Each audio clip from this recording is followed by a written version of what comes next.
भ्रष्टाचार तो चरम सीमा पे था। नौकरियां नीलाम हुआ करती थी। नौकरी जो है अपने भाई भतीजावाद उन सबको मिला करती थी। लेकिन जो भाजपा भारतीय जनता पार्टी का जब से राज आया है, आज हर घर में खुशहाली है। नौकरी है, जो जो पढ़ा लिखा बच्चा है उसके सीधी पहुंच रही है। कोई पर्ची नहीं, कोई खर्ची नहीं। और आज जो है लोग भारतीय जनता पार्टी पे विश्वास करके उनके साथ उनका आभार व्यक्त करते हैं। किसी भी गांव में जाते हैं तो सौ सौ बच्चे खड़े हो जाते हैं कि हमें भी नौकरी मिली, हमें भी नौकरी मिली, बिना खर्ची और बिना पर्ची के मिली। वो लोग माइक पकड़ के ये बात कहते हैं कि इस जैसा बढ़िया राज कभी आ ही नहीं सकता। मेरे साथ इस समय भाजपा के वरिष्ठ नेता इंद्र गावड़ी जी है। और जब पिछले विधानसभा चुनाव में एक समय ऐसा आया था जब लोग भाजपा को छोड़कर जा रहे थे, तो रतिया में एक कार्यकर्ताओं को संजो के रखने का काम किया था, वो इंद्र गावड़ी जी ने किया था। बड़े बड़े स्तर पे इसकी जो है चर्चाएं चली थी। इंद्र जी, स्वागत आपका। आपका भी बहुत बहुत धन्यवाद। और हाल ही आप हाल ही में आपको भाजपा पार्टी के द्वारा प्रभारी बनाया गया है जी। क्या कुछ विशेष रहेगा? किस तरह से जनता की जो समस्याएं हैं और लोगों की जो बात है वो सीएम तक और विकास कार्यों को करवाने में क्या कुछ आपका अहम रोल रहेगा? सबसे पहले तो मैं आपका और आपके चैनल का और आपके दर्शकों का बहुत बहुत धन्यवाद करता हूं। आप यहाँ पहुंचे, आपका भी धन्यवाद करता हूं। और मैं आभारी हूं हमारे शीर्ष नेतृत्व का, हमारे भाजपा के का जो शीर्ष नेतृत्व है उनका आभारी हूं। और खास करके मैं आभारी हूं फतेहाबाद के जिलाध्यक्ष माननीय श्री प्रवीण जोड़ा जी का, कि जिन्होंने हमारे को पूरे, जब से वो अध्यक्ष बने हैं तब से वो वर्करों को पूरी तरह से छान करके देख रहे हैं। अभी कौन मान लो पार्टी के लिए काम कर रहा है उसको वो आगे लाने का काम कर रहे हैं। मैं माननीय श्री प्रवीण जोड़ा जी का भी बहुत बहुत धन्यवाद करना चाहूंगा कि उन्होंने हमारे पर जो ये भरोसा जताया है। प्रवीण जोड़ा जी के साथ साथ खट्टर जी और सुनीता मैडम जी का भी धन्यवाद आपको करना चाहिए, क्योंकि मेरे को पता लगा है और मैंने देखे भी ये चीज, आपके बहुत ज्यादा जो है गुड़े लिंक रहे हैं खट्टर जी से भी।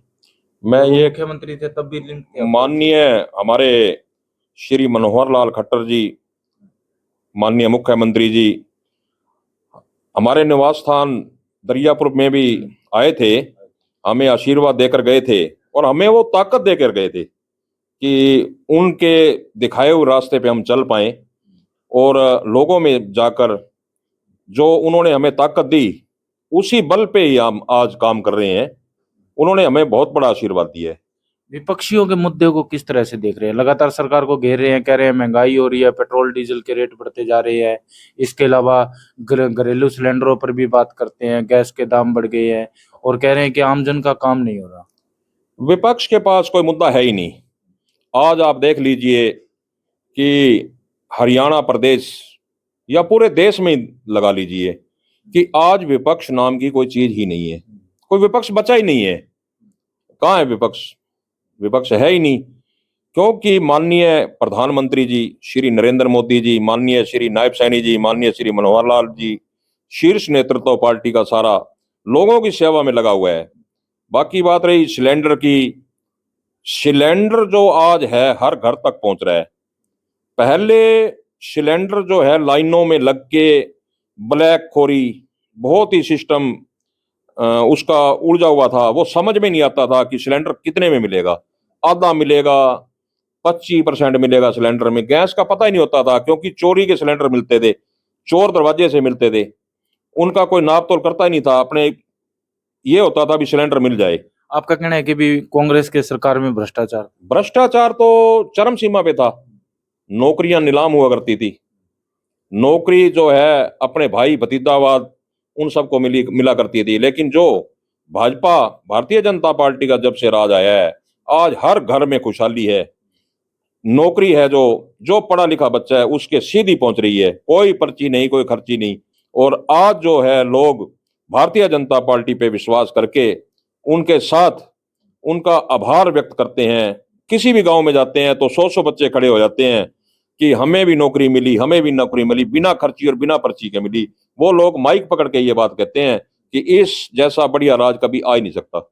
फतेहाबाद नगर प्रभारी बनाया गया है जी आपको। फतेहाबाद में आपको क्या लगता है जी, समस्याएं क्या हैं और भाजपा की आगे की क्या रणनीति रहने वाली है? फतेहाबाद में जो समस्याएं हैं, अब हम हर वार्ड में बूथ स्तर तक बहुत ही जल्द हर वार्ड में जाने वाले हैं। जो है, हर वार्ड का बुद्धिजीवी लोगों को एकत्रित करके उनसे जानने का काम करेंगे कि आपको समस्या क्या है। वो समस्या हम माननीय जिलाध्यक्ष जी के माध्यम से, माननीय जिलाध्यक्ष जी के माध्यम से, माननीय मुख्यमंत्री जी के, माननीय प्रदेश अध्यक्ष जी के, माननीय हमारे जो प्रभारी हैं उन तक पहुंचाने का काम करेंगे कि इस समस्या से निजात पाई जा सके। एक शहर में चिल्ली झील की बड़ी समस्या है। जब भी बारिश आती है ना तो जवाहर चौक में पानी भर जाता है, और जो चिल्ली बनी है वो उसका निर्माण कार्य भी अभी काफी देरी से हो रहा है, और मैं तो यही कहूंगा कि अभी उसका काम भी रुका पड़ा है। ऐसा है कि जो चिल्ली का काम है, जो पानी निकासी का काम है, हमारी सरकार ने, माननीय मुख्यमंत्री जी ने, जो हमारे पहले के विधायक रहे हैं, उन्होंने इसे बहुत जोर शोर से उठाया था। उसके लिए काफी राशि आई, लेकिन उसमें कुछ अफसरों की वजह से उसमें कमियां रही हैं। वो हम अब एक जिलाध्यक्ष जी के माध्यम से, शहर में ये कई जगह पे चर्चा है, लेकिन उनमें कई ऑफिसरों की कमी के कारण वो काम सही तरीके से नहीं हो पाया। सरकार ने तो पैसा दिया है, करोड़ों रुपए दिए हैं। सरकार ने कोई कमी नहीं छोड़ी कि फतेहाबाद में इस समस्या को खत्म किया जा सके। सरकार ने तो खूब पैसा दिया है, लेकिन वो रास्ते में ऑफिसरों की वजह से या ठेकेदारों की वजह से उसमें कोई कमी आई है, तो वो हम उसका जरूर माननीय मुख्यमंत्री जी के संज्ञान में लाने का काम करेंगे। एक फतेहाबाद में मेडिकल कॉलेज का भी मामला आपको पता होगा, फतेहाबाद में बनना था मगर टोहाना चल गया। आपको लगता नहीं है कि राजनीतिक पावर का इस्तेमाल किया गया?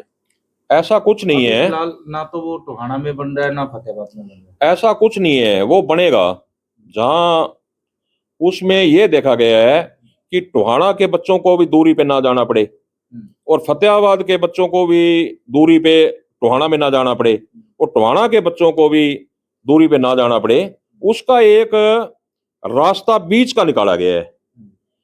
भी ये सेंटर ऐसा बनाया जाए जहां पे हमारे फतेहाबाद जिले के तीनों विधानसभा सीट हैं जो उसको अटैच करती हों और बाहर से भी आने वाले बच्चों को कोई असुविधा ना हो। एक्सएम की और जल भराव की बड़ी समस्या है फतेहाबाद के कई गांवों में। जनता के प्रतिनिधि के रूप में काम करेंगे कि मुख्यमंत्री तक जिलाध्यक्ष के माध्यम से, पूर्व विधायक के माध्यम से, या आप खुद जाके इस समस्या का समाधान कराने की कोशिश करेंगे? जो ये समस्या है, ये माननीय मुख्यमंत्री जी के संज्ञान में है। इसका सर्वे भी हो चुका है। उस पे सारा विचार विमर्श करके उसको मुक्त करने के लिए उसका आगे का जो तैयारी है वो की जा रही है। अब आपकी क्या एक ऐसी कोई विशेष बात रहेगी? आप भाजपा में शीर्ष नेतृत्व पर पहुंच चुके हैं एक पर। मैं आपके चैनल से माध्यम से सब शहरवासियों को एक ही अपील करना चाहूंगा कि वो आज माननीय हमारे जो प्रधानमंत्री हैं श्री नरेंद्र मोदी जी, माननीय मुख्यमंत्री जी, भाजपा का जो शीर्ष नेतृत्व है, लोगों के लिए काम कर रहा है, अपने घर के लिए काम नहीं कर रहा। वो लोगों के लिए ही पार्टी बनी है। वो एक पार्टी राजनीतिक पार्टी नहीं है, वो सामाजिक पार्टी है। सामाजिक कार्य करने के लिए ही पार्टी बनी हुई है। जो जो समस्या है, हमारे माननीय जिला अध्यक्ष जी हर रोज पार्टी ऑफिस में मिलते हैं। कोई भी शहरवासी को कोई समस्या हो तो श्री प्रवीण जोड़ा जी और हमारे उसके जो नीचे की टीम है, वो हफ्ते में एक दिन, अगर जोड़ा साहब कहीं जाते हैं तो जिला लेवल के पदाधिकारियों की भी हफ्ते में एक दिन ड्यूटी लगी हुई है। वो सारे का सारा कोई भी काम है वो वहां पे भी आके बता सकते हैं। और हम भी अब पूरी टीम को लेके, मैं फतेहाबाद की जो हमारी मंडल की टीम है, माननीय जिला अध्यक्ष जी के आदेशानुसार, शीर्ष नेतृत्व के आदेशानुसार लोगों से मिलने का काम करेंगे और उनसे जानने का काम करेंगे कि उनके वार्ड में क्या समस्या है। उसको हम माननीय जिला अध्यक्ष जी के माध्यम से, जो यहाँ काम होने वाला होगा फतेहाबाद उनके लेवल का, वो फतेहाबाद करवाया जाएगा। जो उससे बड़े लेवल का काम होगा तो उसको माननीय मुख्यमंत्री जी के संज्ञान में लाकर उस कार्य को तुरंत करवाने का कार्य हमारी टीम करेगी। तो इंद्र गावड़ी जी ने बताया कि अब आने वाले समय में भाजपा बूथ स्तर पर लोगों के बीच में जाएगी और लोगों के बीच में जाके उनसे जानेंगी कि क्या कुछ उनकी समस्याएं हैं। और जैसा कि इन्होंने बताया कि पूरी की पूरी जो भाजपा टीम है, फतेहाबाद जिले के जितने भी भाजपा नेता हैं, वो सभी मुख्यमंत्री से भी जो है कोशिश करेंगे हर समस्या का समाधान करवाने के लिए। वीडियो को शेयर जरूर कीजिएगा। थैंक यू, धन्यवाद।